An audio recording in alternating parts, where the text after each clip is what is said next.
Hi everyone, Dan Rothert. We'll get started here in a minute or so. Let a couple more people jump on, but thanks for joining me tonight.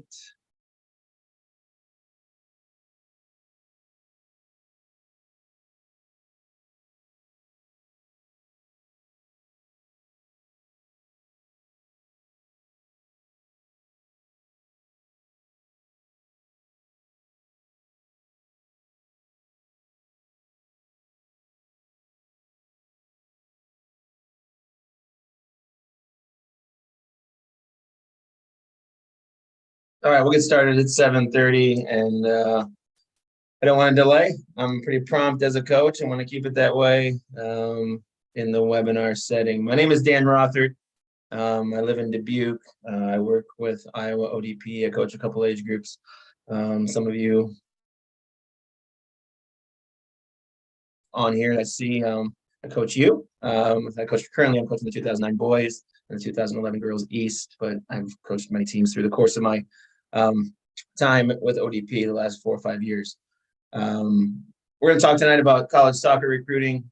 I call this the real scoop, the myths, the mistakes, and what you can do to better your chances. Some of you might be right around the corner. It might be junior, senior year. You might be in that pinch where you want to, really need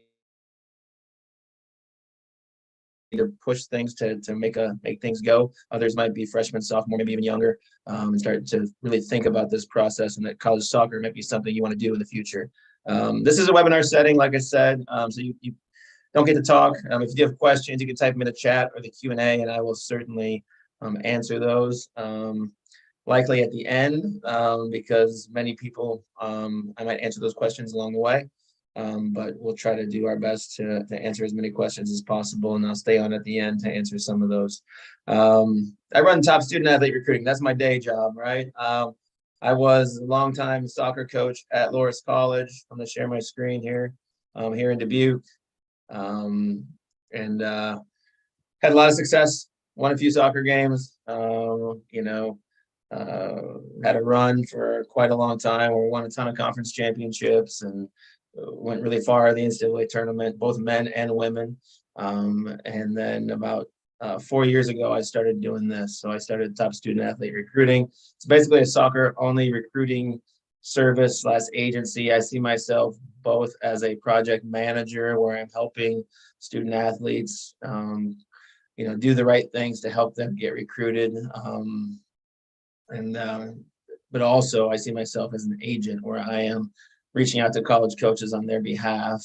I have connections all over the country, and able to help connect and open doors, because it is complicated, it is hard, and sometimes knowing somebody and having an advocate can really change the game. So,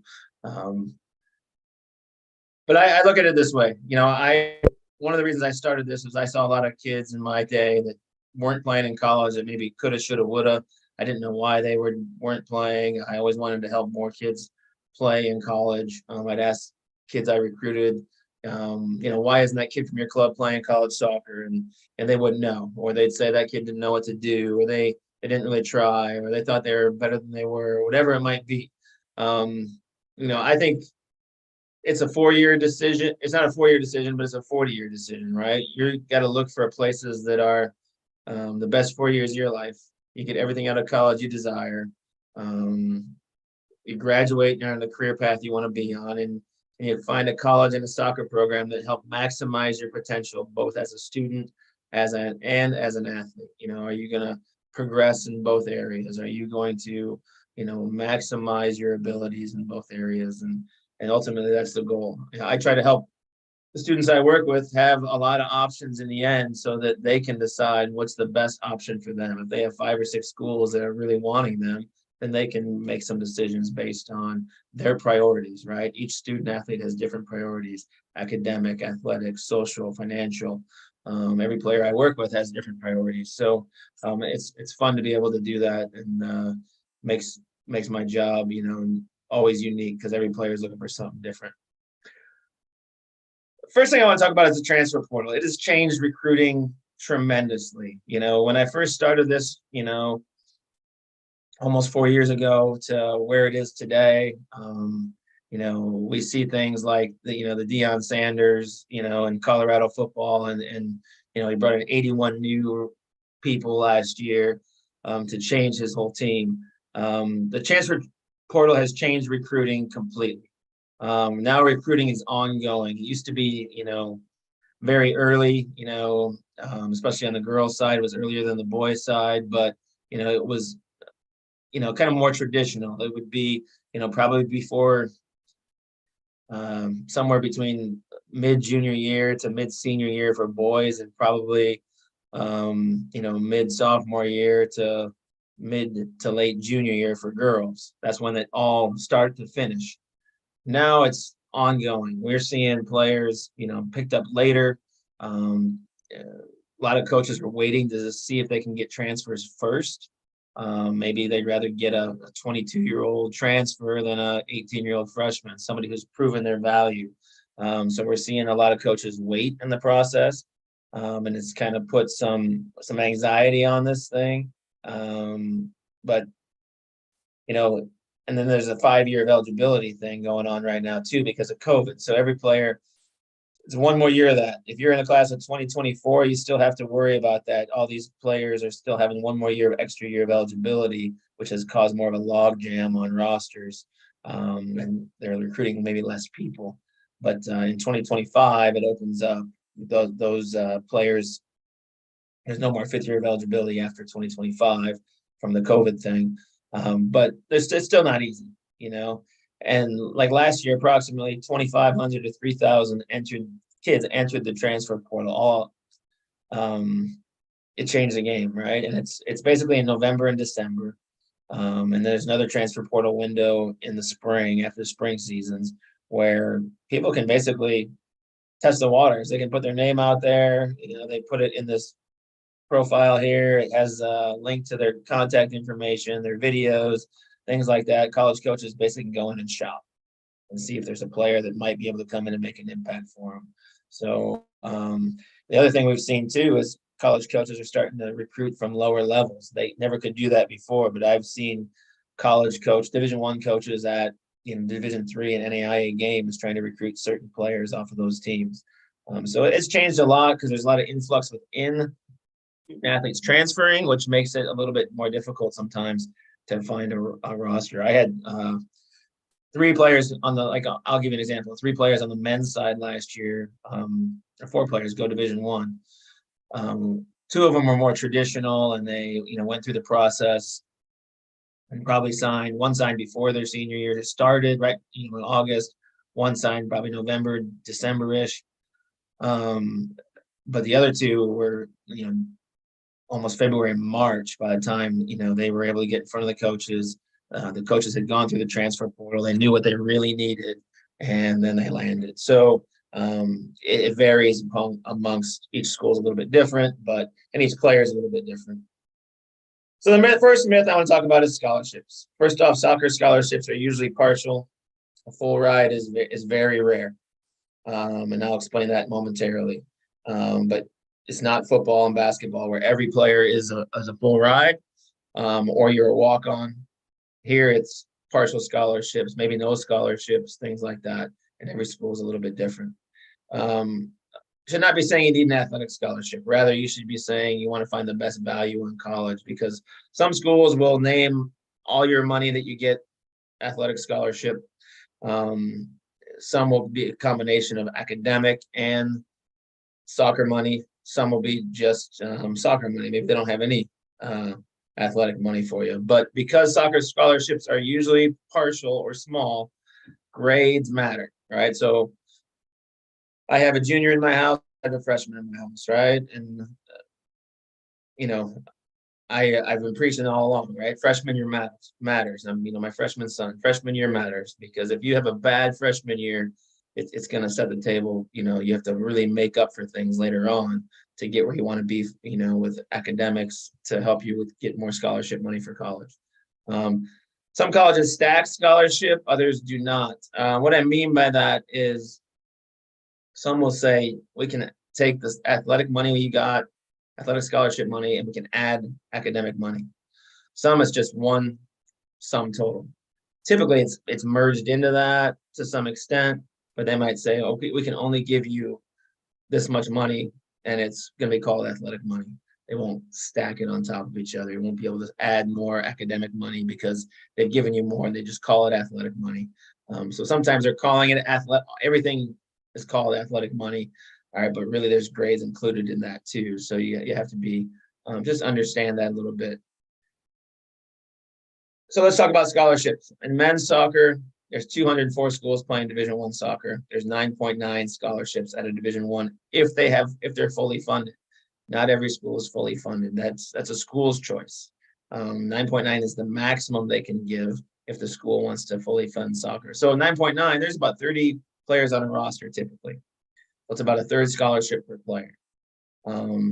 Some, like I said, you can stack it at some places. So I've had players that have gotten, pretty good deals. Maybe they've gotten, 33% of paid for by athletics, another 33% paid for by soccer, and they have to pay the other 33% or something like that. That's fairly common in regards to how scholarshiping works and things like that. But schools only have 5 scholarships. I know one Division I out there that only has 1 scholarship. So 1 scholarship for 30 players.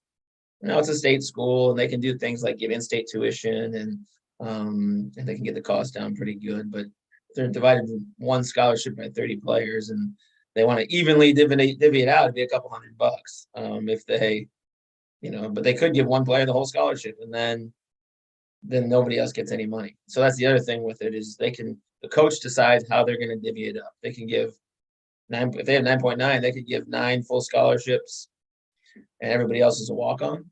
They could give, 20 half scholarships. They could give, and then have 10 walk-ons. They can do it any way they want. And then it changes as people graduate, because if they graduate a certain amount of money, they have more money to play with the next year and things like that. So, but it's typical that most people are paying some money. There's very few Division I, even Division I players are getting a full ride. You might be close. You might be close as a senior. A lot of times you come in on a lesser scholarship your freshman year. And then if you prove your worth, the second year it's worth more. The third year it's worth more, and maybe the senior year it's almost full ride, right? So that sometimes that happens too. It's a little bit different each school. Each school handles it a little bit differently. So there's Division II. There's about 200 schools playing Division II. They can give up to 9 scholarships.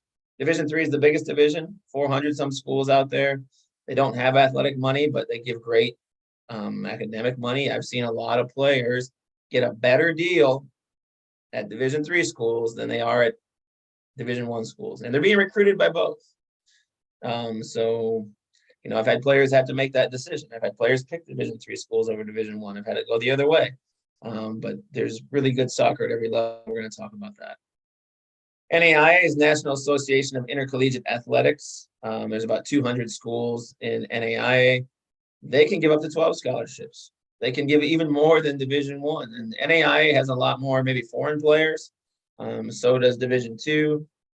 Division I has a really good number of foreign players. I like to say in the Division I and Division II combined, it's about a third of the men's players are foreign. All right, total. So in NAIA is probably about half. All right, so it's hard. This is hard. You're fighting not just against other players that you domestically, but foreign players as well. There's junior colleges, which can be a great option. There's about 200 junior colleges, and there's about 8 that can give up to 18 scholarships at some of those.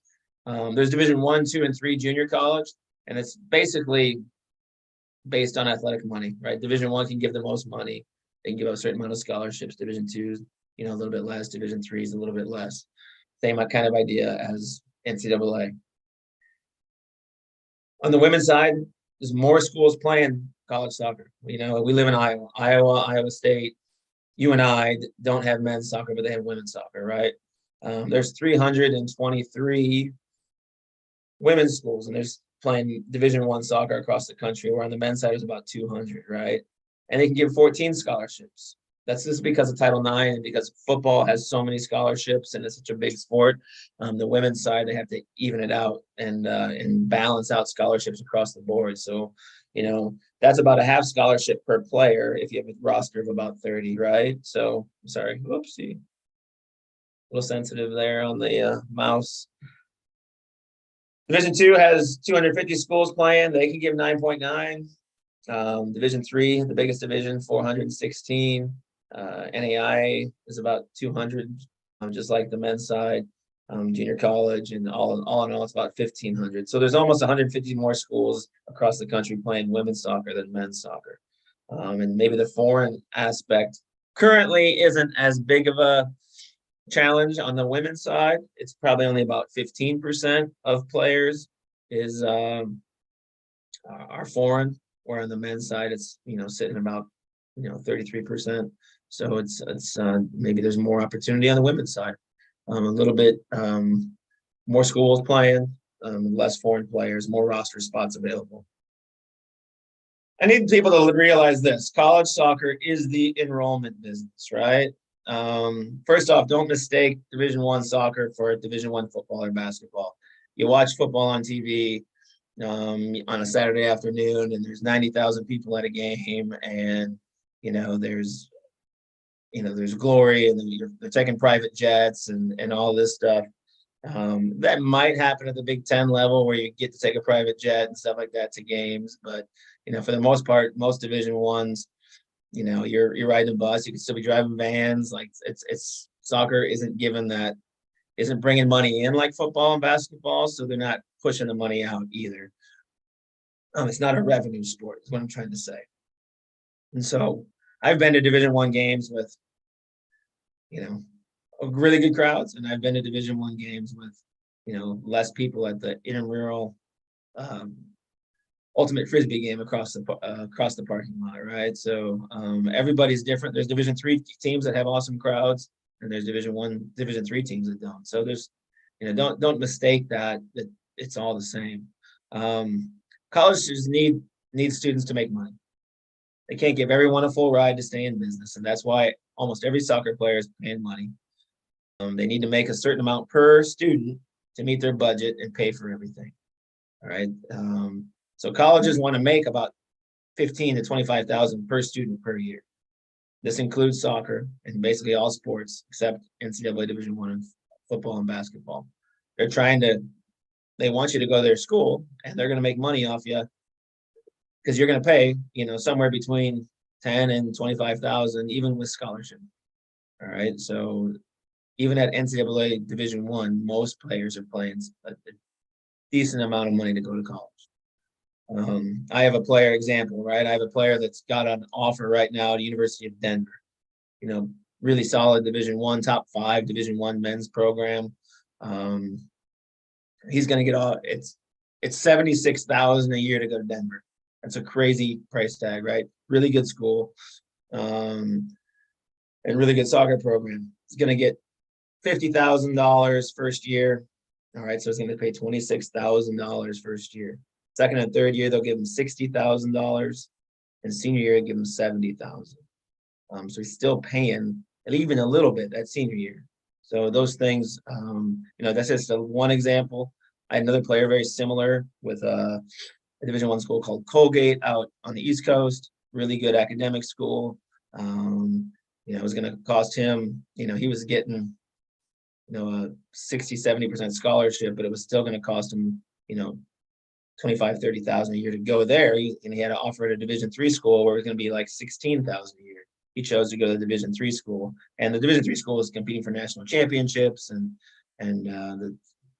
the Colgate school was not, on that radar. They're winning a couple games a year at the time. So, it all varies, and each player has to make those decisions for themselves. But if you have options, you can make decisions based on those things. If you're good enough, coaches will find you. That's the next myth. Most scholarships and most roster spots go to those that market themselves. Players who wait for coaches to come to them seldom get scholarships or end up even on college rosters. That's the truth. All right. College coaches go to showcases with a plan. They go to tournaments with a plan. They go watch players they have relationships with and they know about. They need to constantly you need to constantly let coaches know when and where you're playing. If you're trying to do this, right? I have players, every time one of my players goes out of town to play, I think you should reach out to coaches in those areas and say, hey, coach, I'm playing in your area this weekend. I'd love for you to come watch me play. It might be one coach, there's a college nearby, there might be, a handful, but it does work. It does, get coaches to come out and watch. And if they're available and they're around and someone's writing them and letting them know they're going to be in their area to play, it can make a big, big difference. You're going to a tournament, you're going to, letting coaches know in a regional, maybe a big 4-hour radius. Hey, I'm going to be at this tournament. I hope you can come out. If you are going to be there, I'd love for you to watch me play. Those are all really important things. But you got to establish relationships. How do you get a relationship going with a coach so they want to come watch you play? I mean, that's the goal. That's the goal, is to get them to come watch you play. No coach is going to offer you an opportunity without seeing you play. I can tell you that straight up. All right. But the goal is they're getting thousands of emails. How do you become one of them that they come watch? And if they can come watch, then you have to prove to them that you're good enough to play for them. That's the ticket right there. So what are your chances? This might be a little small on your screen, but there's 450,000 high school soccer players out there. 40,000 college men's soccer players, all divisions, all right, all ages, from 18-year-old freshmen to 25-year-old seventh-year seniors, right? 13,000 of those 40,000 college soccer players are Division I or Division II. All right, so the way I look at it is approximately 15,000 new first-year soccer players recruited across all divisions, all right, every year. Of those 15,000, about 1,800 are NCAA Division I or Division II. All right, so it's pretty small. Getting to that level is really, really challenging. All right, if there's only 1,800 new Division I or Division II recruits each year.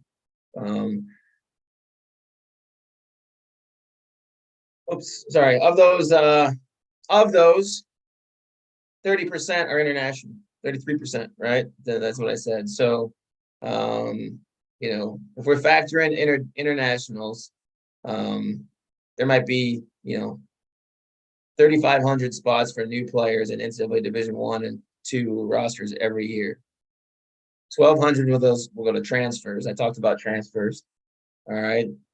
And another 500 might come from junior colleges. And that leaves us with about 1,800 spots for first-year players across Division I and II. That's where I got that number. So after you count in transfers, after you count in foreign players, the numbers are pretty small. It's a complicated process, and if you want to play, you got to do the right things and put yourself in the best position. On the women's side, it's just a slight difference. 380,000 high school girls soccer players, 38,000 college women's soccer players. All right, so it's about 10% of high school players go on to play college. 13,000 of them are Division I or Division II. And then, it's certainly, there's a few more options. Like I said, the international option is a little bit less on the women's side. The transfer portal is still a crazy thing.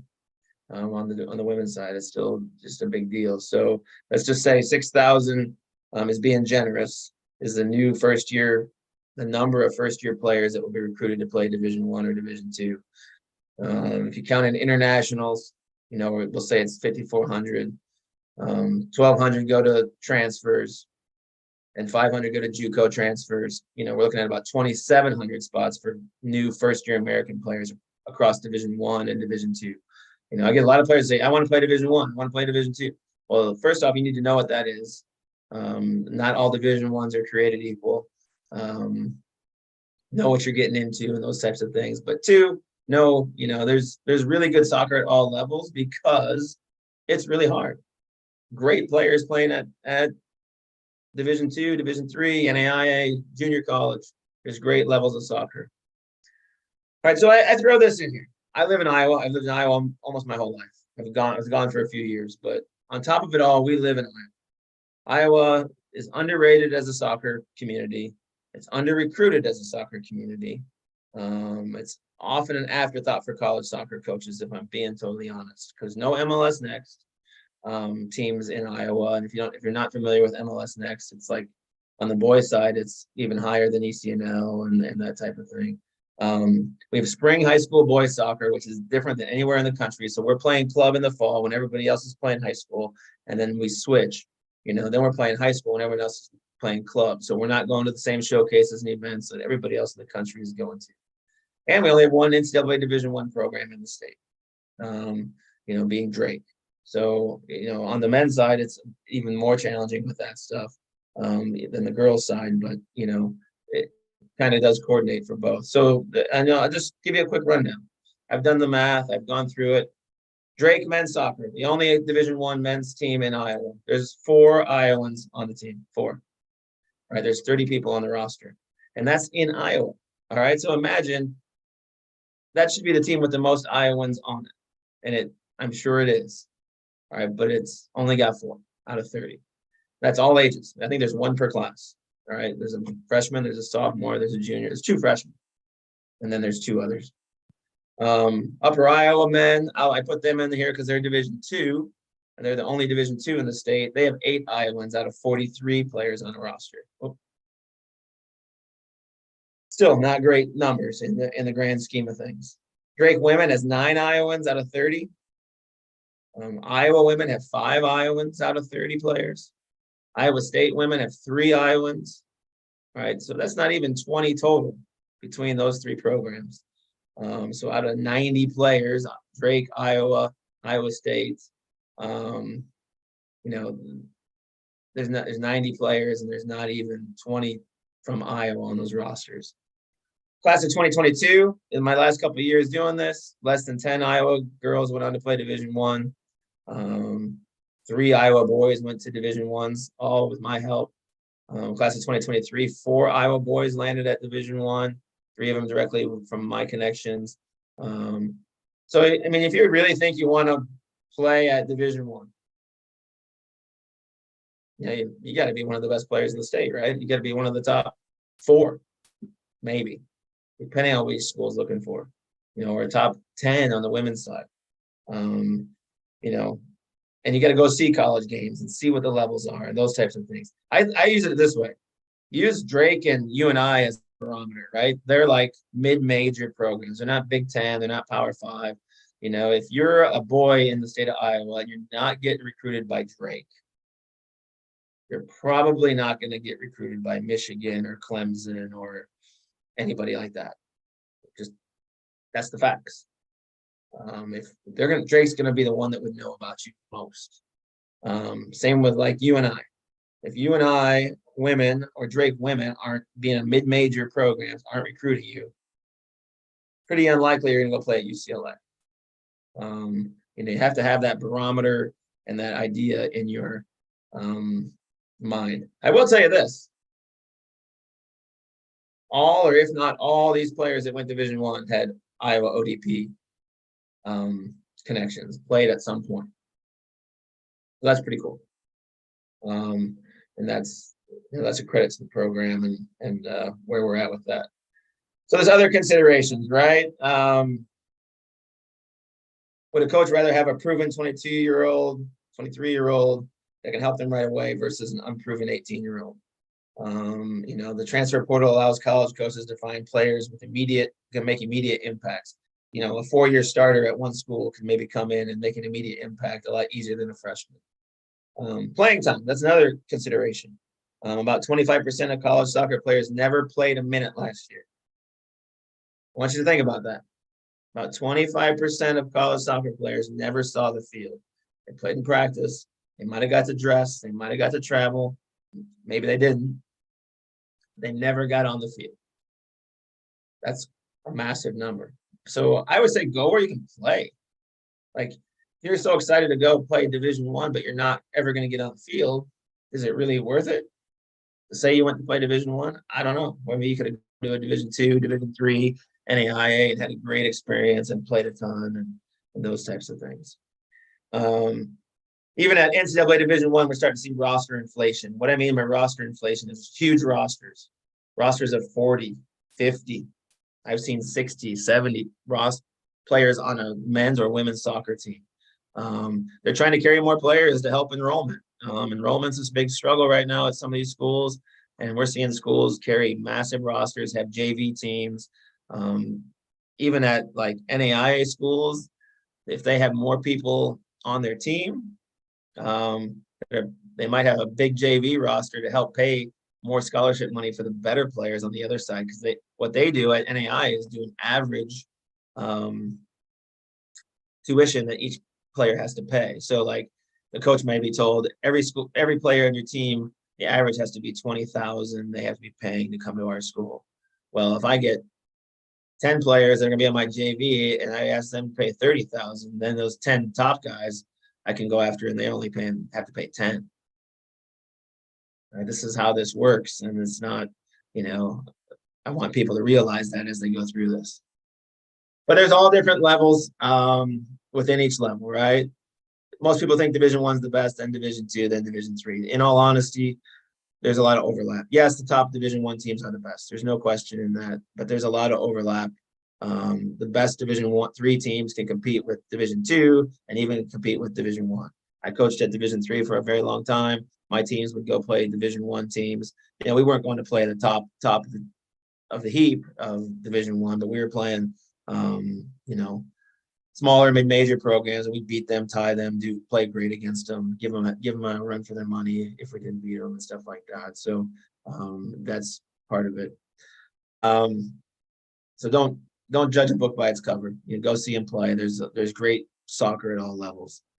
I mean, I work with some of the best players, from Iowa. I have over the years, and some of them go to Division III schools and struggle to get on playing time. That's the truth of the matter. So what you got to do, you got to target the right fit and have an open mind, right? Be honest with yourself and don't target schools that aren't good fits.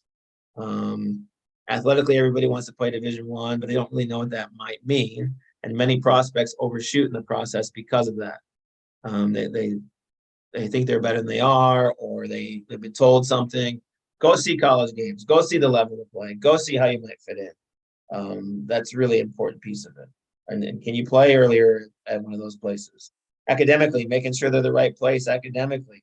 It's not over your head academically. You're going to get accepted, and you're going to get a lot of money there. That's a big difference. If you go apply to Harvard, everyone at Harvard is really smart, and they're not going to give anybody merit awards for their grades because everybody's this, that person. But if you apply to Harvard, then you apply to a tier lower school that might, they might give you a ton more money because you're one of the stars of their class based on your academics. You could get a lot more money at maybe just one little tier lower, and then you don't have any debt or anything like that coming out. Financially, target schools that are, out of their price range. See the kids that are, I want to go to this place. Well, they don't realize how much it's really going to cost. And then they can't afford it in the end. And then, what's the overall experience for you? Is it the right fit? Is it fun? Are you playing? Everybody's is different. Everybody's experience is different. Don't contact too few schools. You may have heard, you can apply to your dream school, backup school, and safety school. That's for non-athletes, If you want to play in college, you need to go where you are recruited to. It's important to cast a wide net, reach out to different levels, different academic rigors, finding out what the best opportunity is for you. Like I said, I want the players I work with to have options. I want you to have a lot of options. So in the end, you're not just have one school that wants you, and then you have to pay that price, and that's the only school for you. And they might not even have your major. We want to have a ton of options, and then out of those options, you can pick what the best opportunity is for you. Prospects that contact coaches from a wide variety of levels have a much better result in the long run. It's okay to reach out to Division I schools and try to get on their radar and those types of things. But if they're not recruiting you back, but some Division III or NAIA schools are, you need to go down the road with them, and I've seen a lot of kids find their dream school as a place they've never even heard of or even previously considered. But go where you're wanted. When the school wants you, it's going to be a better experience. If you're forcing your way into a school, it may not end up being a great experience for you. Don't have a false sense of security. A lot of awards and accolades does not mean you will get recruited. If you're all conference, all state, ODP, Doesn't mean you're going to get recruited. I promise you. Coaches are going to come watch you play. ODP in one state means something different than ODP in another state. All conference or all state in one state is different than all state in another state. It's different. It's, all state in Iowa is not the same as all state in California. All right. So you need to realize that, you could be good in your area, but we need to know, coaches need to see you play. College coaches decide if you're recruitable or not, nobody else. And, camp invite emails and that stuff don't mean anything unless it's personalized. Don't fall for it. You're going to see a ton of emails from coaches about, hey, come to our camp. They got your email off a listserv and they're inviting you to the camp, and it's a mass email. I'm telling you, unless there's some personal invite, I wouldn't go to a camp. I wouldn't. And I'll talk about camps here in a few minutes. Coaches go to showcases, tournaments, and combines with a plan. So you need to get on their plan. You need to be somebody they want to go watch play. And how do you do that? Do you reach out? How do you reach out to coaches? You let them know why you're interested in their school. You have a really good highlight video, things we're going to talk about here in a minute. Don't wait until it's too late to get recruited. Recruiting doesn't happen your senior year. You get on radars freshman and sophomore year, and even junior year, but you may not hear anything for a long time. All right, they can't contact you till after June 15th of your sophomore year, but they're watching, I promise. They're starting to pay attention to who's good and who's not. But if you are a senior right now, it's not too late. I got seniors I've worked with that I've started with in April and May of their senior year, and we've made it happen because the constant recruiting cycle is constantly cycling through. It's constantly changing. And then expect your coach. Don't expect your coach to help. The ability of club coaches and high school coaches varies completely in this field, even ODP, right? You can't expect them to help you. They have full-time jobs, they have families, all that stuff. They do have some connections potentially, and maybe those are helpful, and they can help. But ask your coach what their comfort level is. Ask a coach, your high school coach, your club coach, your ODP coach, what's your comfort level in helping me connect with college coaches? They might tell you, it's great, I can help you. They might say, I don't know if I can help you. I don't have those kind of connections. I've been a club and high school coach my whole life. I don't really know college coaches. That's okay. But I want to tell you this. College coaches, if they don't know the coach, getting a reference from them is not going to help, right? If they don't know a coach, and you say, oh, I'm going to have my high school coach call that coach and tell them all about me. They don't know the coach. They don't trust the coach. That doesn't carry any weight. They will likely not listen to a reference from them. If a college coach is going to listen to a reference, it's going to be from an expert or someone they trust, someone who's coached in college forever, someone they know, those types of things. That's why my business is good. I call people. I call coaches all day long. I ask my kids what I do all day long. I call college coaches and I talk to them about kids I'm working with and tell them why that might be a good fit for them. Having proper advocates in your corner can really open doors, but make sure they're the proper advocates. So ID camps, are they worth it? I just think you have to really you could go to ID camp after ID camp and nothing happens. There are some that are better than others, that have real college coaches at them and they're actually recruiting kids and they're looking at the right kids, but you have to do little things in advance. You can't just go to a camp. You gotta let coaches know you're gonna be at the camp. You gotta let them know you'd love to talk to them at the camp and those types of things. So they really watch you while you're at the camp, because when there's 22 players on the field and they're playing, it's hard for them to really pick out of those players who's good at the beginning. And, but if they know right away, oh yeah, I want to watch this player. They sent me an email. They were telling me their grandparents live near my college. That's something I'd love. That's easy, low hanging fruit for a college coach. They might go watch you play, but there's a lot of scam camps out there. I'll be honest, there's a lot of big camps out there. I'm not a big fan of exact ID camps. I'm not a big fan of college prospects camps. That's a company. I think that they're, making money off people with a dream. You got to make sure there's a good return on investment. You got to make sure, I like camps that are like $100 and it's a one-day deal. You don't have to stay in a hotel and that type of thing. I like those. I'm not a big fan of multi-day. Got to spend a ton of money. You got to stay in hotels and you're spending thousands of dollars to go to this camp in hopes you're going to get recruited. Doesn't really work that way. Camps are funny. You're playing with players you never played with before. You might be playing with bad players because they're open to everybody. Anybody can sign up, and all of a sudden you're playing with a bad player on your team. That's not helping you look good. So I help those I work with, maximize those opportunities, understand which camps to target if they do decide to go to camps and that type of thing. If they sound too good to be true, don't believe the hype. I'm just going to tell you, hey, we saw you play at this. We're inviting you to this. Send an email back. Coach, where did you see me play? I'd love to jump. Hey, that camp is going to be quite an investment for my family. I'd love to jump on a Zoom call before I commit to coming out, because that's a big commitment to my family and I to get to your camp and come do that. If they don't get back to you, I'm going to say they're not recruiting you. I mean, that kid I told you who's going to Denver, Denver has some of the best camps, or the biggest camps, I should say, in the country, and 500 kids in the summer, multiple weeks, and then in the winter and stuff like that. He didn't go to Denver's camp. They recruited him out of MLS Next, right? So, the top players aren't going to the camps to get found. Beware of third-party camps. They can be scams, but college coaches can be just hunting for money too. They're not always truthful about their camps. Hey, we're not recruiting out of this, or our roster's full and stuff like that. They're trying to make some extra money. College coaches don't get paid that much. This is soccer. We're not talking football, $1 million contracts. We're talking, there's not many coaches even making six figures out there, even Division I. I'm being honest. So they're trying to use camps to up their salary. I don't blame them. I used to do the same thing when I was coaching college. That's why I can tell you this stuff.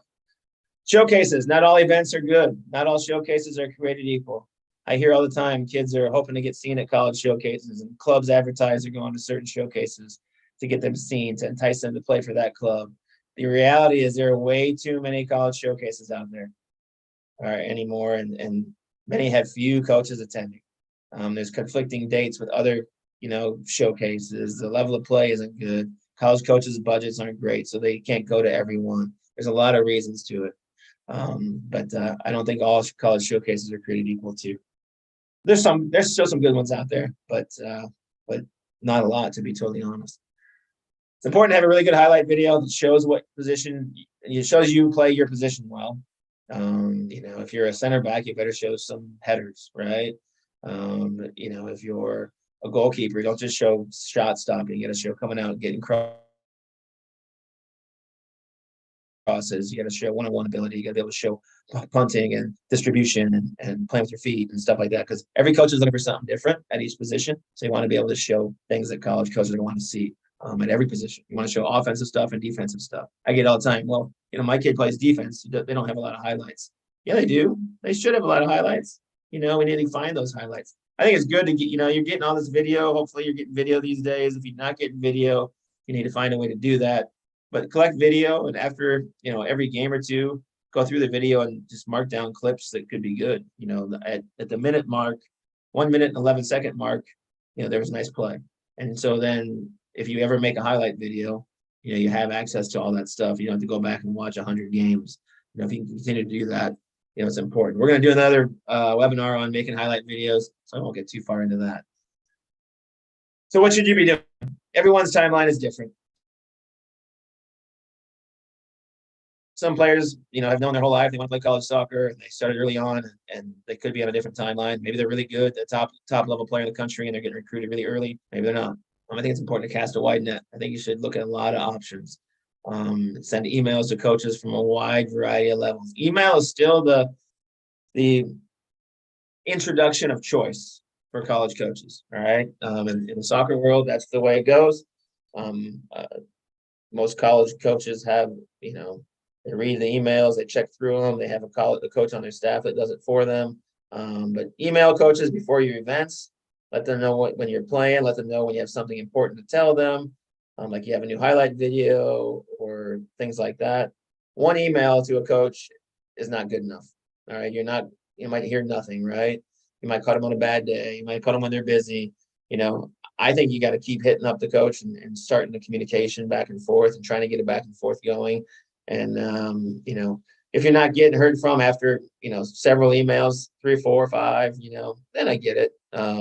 Maybe it's time to call off the dogs and that type of thing and just move on. that coach isn't interested. But there's a fine line between too much communication and just annoying the coach, right? And then not enough. If a lot of my players like, oh, I didn't hear from the coach the first time.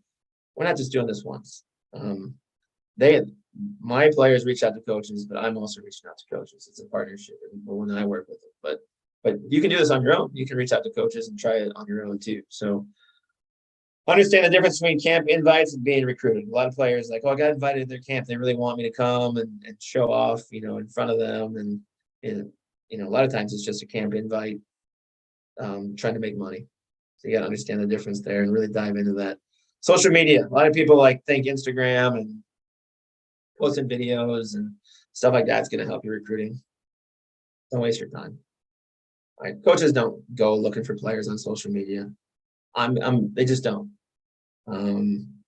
That's not how this works, right? If you get a new video, send it to them on an email, those types of things. Coaches aren't going to your social media and looking at that stuff. They have too many other things going on. And social media is not where recruiting happens. So don't believe the hype on that one, and respond to those that show interest. Don't be too good for anyone. I have players all the time that, a coach will reach out and they don't respond because they really are holding out for a Division I offer. Well, the Division I offer never comes, and then you held out for the Division III offer, or you didn't respond to the Division III offer. Guess what? That Division III offer might pass you by too, and then you have no option. So listen to everybody and hear them out. Here's a little sample email to college coaches to send prior to an event. All right, coach, my name is Dan Rothert. I play for Chicago Magic, and I will be attending, the blank showcase coming up, right? You can say, I play ODP, I'm playing in the Kansas City Winter Friendlies, those types of things. Say something about your game, positions, strengths, things that stand out. Here's the link to my online profile and highlights to get a better feel for me as a player. Here's my GPA. I'm interested in studying this. I'm interested in your college, and it stood out to me because of XYZ. Everything should be a little bit different, and you should change it up.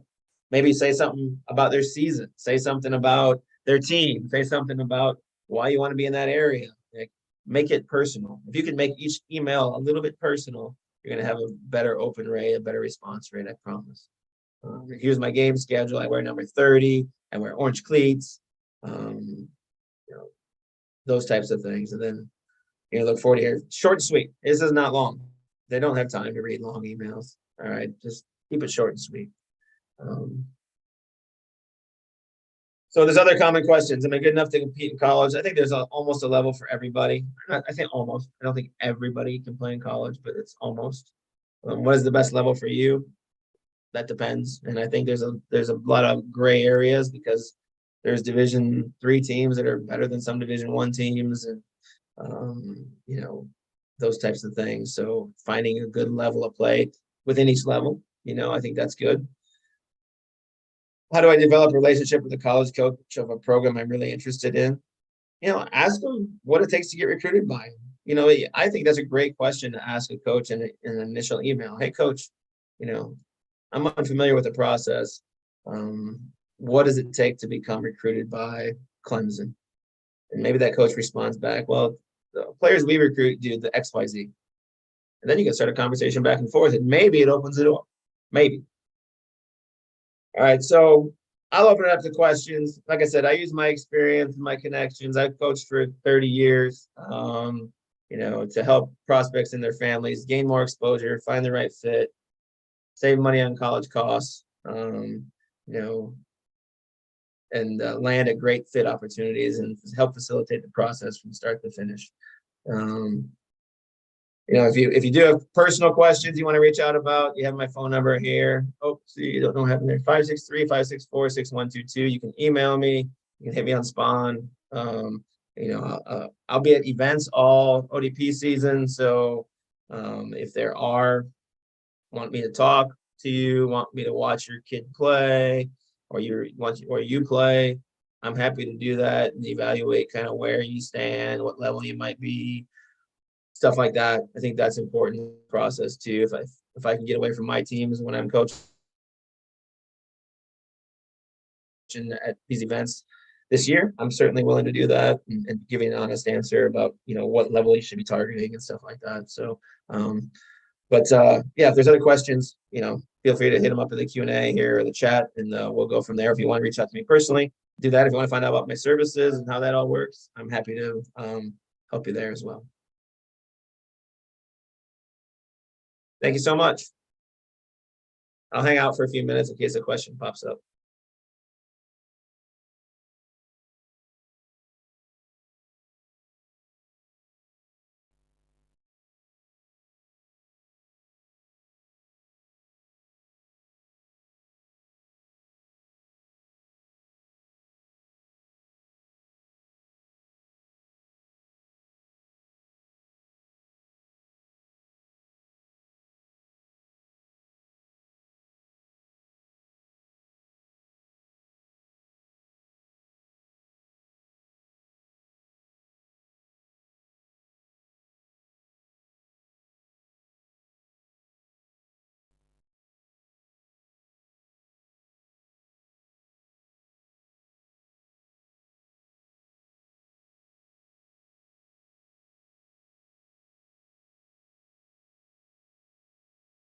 Thanks for joining me. Like I said, if there's any personal questions, feel free to reach out.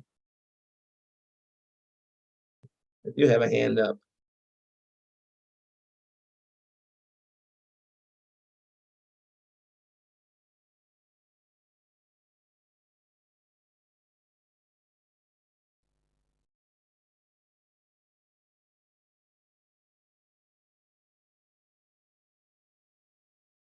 Jonah, we got a question for me? You can either talk or you can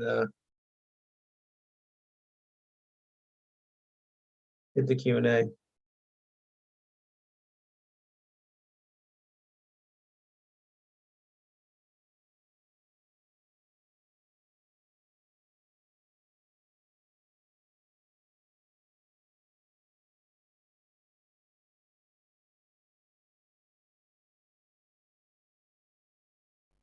Question here. Coach tells a player you're on our radar. What does it really mean? It means they're watching you. It means they're someone they're keeping an eye out. They want to see you play maybe more. I think that's a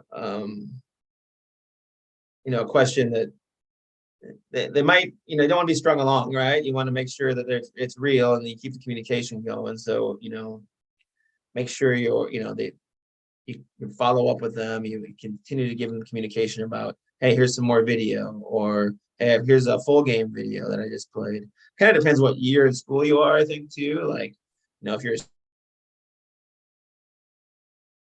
senior and you're on the radar, like, I don't know, like it's coming up. It's October of senior year, right? But if you're junior, I think that's fine. They want to watch you play more. And so like you can just say, hey, like being on your radar, does that mean you need to see me play more? I would straight up ask them. Like I'm always the type of guy that wants to go for the real ask. Like, what's the real statement here? Because I want to find out if it's worth my time to continue down the road with that school. Are they just gonna like give me to come to their camp and then I spend money there and then they don't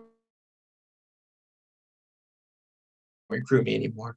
So I would just, honestly, what I would ask is, Coach, I love that I'm on your radar. I'm excited about the possibility. What do you need to see from me to be considered a prospect? Or something like that, or to be considered for one of your roster spots. Like what else do you need to see from me?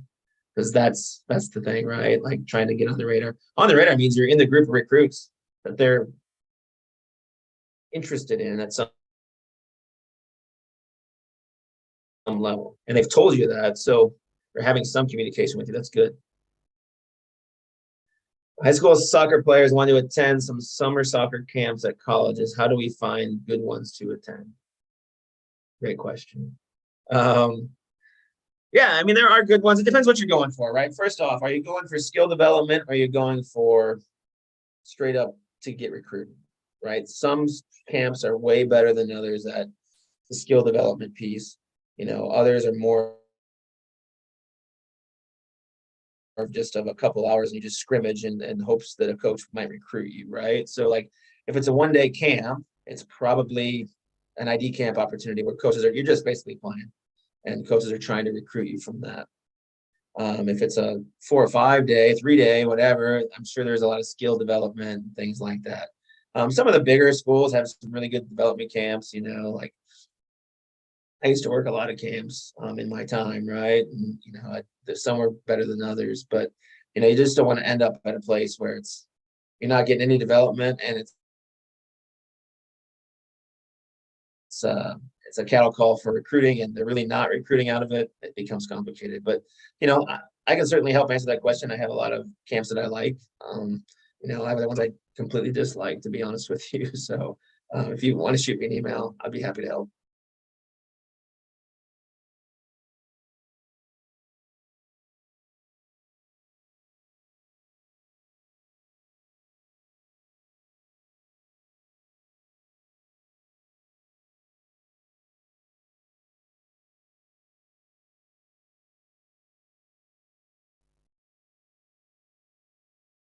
If there's any other questions, you can put them in the chat or the Q&A, and otherwise I will be out there on the ODP scene. You'll see me at events, things like that. Feel free to grab me, chat, or text me before an event, email me before an event if you want to chat personally. If you want to set up a Zoom call with me here in the near future, I'd happy to find out more about your situation, where you're at, and then also give you some more ideas on what you can do, and then how I work a little bit too. So, but there's never any strings attached or high pressure sales to work with me or anything like that. So